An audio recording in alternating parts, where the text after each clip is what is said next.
Breaking news. We have reached a tipping point as a nation.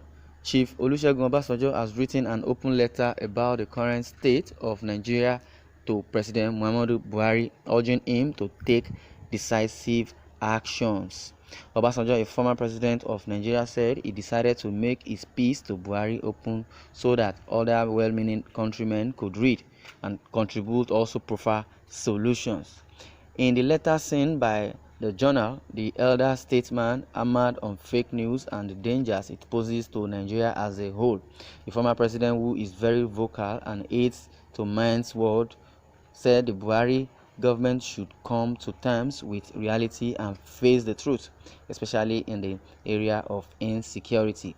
He lamented that Boko Haram has continued to plague the country for over a decade, 6 years of which Buhari has been piloting affairs of Nigeria, adding that it was wrong to assume the war against insurgency was being won. Obasanjo stated that the comment by the army chief that troops were losing motivation, coupled with the alleged lack of military weapons, was an indication that insurgency had not been defeated. For over 10 years, for 4 of which you have been the captain of the ship, Boko Haram has menacingly or ravaged the land, and in spite of government's claim of victory over Boko Haram, the potency and the activities of Boko Haram where they are active remain undiminished, putting lie to government's claim. The recent explanation of the Chief of Army Staff for non-victory due to lack of commitment and lack of motivation on the part of troops bordering on sabotage speaks for itself, Obasanjo said. Most of the soldiers have been dropping weapons. They are no longer motivated, no money, and they also have saboteurs among the soldiers or army of Nigeria. Speaking on the attacks and reprisals ongoing in the country, the former president said if care is not taken, what happened during the Rwanda genocide may play out in Nigeria. Obasanjo went on to list 4 areas which he is deeply concerned about. This includes letting Nigeria fall into the hands of suspected criminals, reprisal attacks on Fulanis, attacks on other ethnic groups, as well as series of uprisings in the section of the country. Well, according to Obasanjo, which the letter he wrote, he says, "Dear President and General Buhari, I am constrained to write to you this open letter. I decided to make it an open letter because the issue is very weighty and must be greatly worrisome to all concerned Nigerians, and that means all right-thinking Nigerians and those resident in Nigeria. Since the issue is of momentous concern to all well-meaning and all right-thinking Nigerians, it must be of great concern to you, and collective thinking and dialoguing is the best way of finding an appropriate and adequate solution to the problem we are facing about insecurity in Nigeria. The content of this letter, therefore, should be available to all those who can help in providing effective solutions for the problem of insecurity in the land.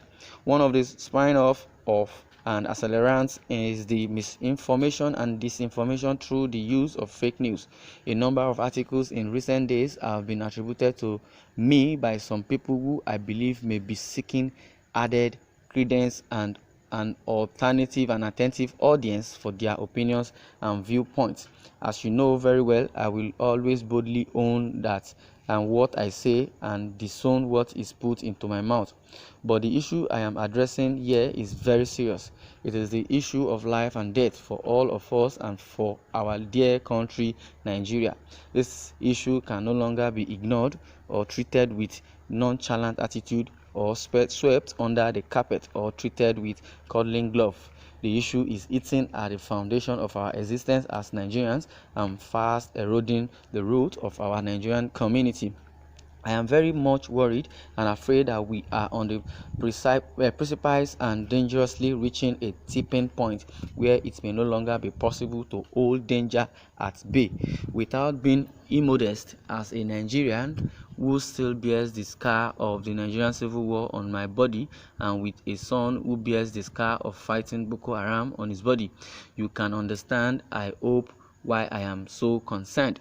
When people are desperate and feel that they cannot have confidence in the ability of government to provide security for their lives and properties, they will take recourse to anything and everything that can guarantee their security individually and collectively. Now, what it means is that they can do and not do if they don't have anybody to fight for them. They self will, attack back because they will be full of chaos and reprisal. So war will now begin. For over 10 years, for 4 of which you have been the captain of the ship, Boko Haram has menacingly ravaged the land, and in spite of government's claim of victory over Boko Haram, the potency and the activities of Boko Haram where they are active remain undiminished, putting light to government's claim. The recent explanation of the Chief of Army Staff for non-victory due to lack of commitment and lack of motivation on the part of troops, bordering on sabotage. Well, Boko Haram will not go away on the basis of sticks alone. Carrots must overweigh sticks. How else do you deal with issues such as only about 50% literacy in North East with over 70% of unemployment? Even in your state, there is no employment. So how have you established, and given yourself remark that comparing Goodluck's administration to your administration, that your administration is better off 100% than Goodluck administration, which is a total lie from the pit of hell, and it's also a blasphemy because your administration is the worst in the history of governance in Nigeria. Well, according to Obasanjo, he said herdsmen and farmer crisis and menace started with government treating the issue with cuddling glove instead of armor. It has festered and spread. Today, it has developed into banditry, kidnapping, armed robbery, and killings all over the country. The unfortunate situation is that the criminality is being perceived as a Fulani menace, unleashed by Fulani elites in the different parts of the country for a number of reasons. But even more unfortunately, many Nigerians and non-Nigerians who are friends of Nigeria attach vicarious responsibility to you as a Fulani elite and the current captain of the Nigerian ship. Perception may be as potent as reality at times. Whatever may be the grievance of Fulanis, if any, they need to be put out in the open, and their grievances, if legitimate, be addressed. And if other ethnic groups have grievances, let them also be brought out in the open and addressed through debate and dialogue. The main issue, if I may dare say, is poor management or mismanagement of diversity, which on the other hand is one of the greatest and most important asset. As a result, very enormous cloud is gathering, and rain of destruction, violence, disaster, and disunity can only be the outcome. Nothing should be taken for granted. The clock is ticking, with the cacophony of dissatisfaction and disaffection everywhere in and outside the country. The presidency and the Congress in the US have signaled to us to put our house in order. The House of Lords in the UK has debated the Nigerian security situation. We must understand and appreciate the significance, implication, and likely consequences of such concern and deliberation from the UK. Obasanjo has really said well. The issue and the problem we are facing in Nigeria is mismanagement. Either mismanagement of funds, mismanagement of power, mismanagement of economic, and mismanagement of security. Though those are merited to be on the on security matters are not the ones that are supposed to be there. They are just playing politics all over.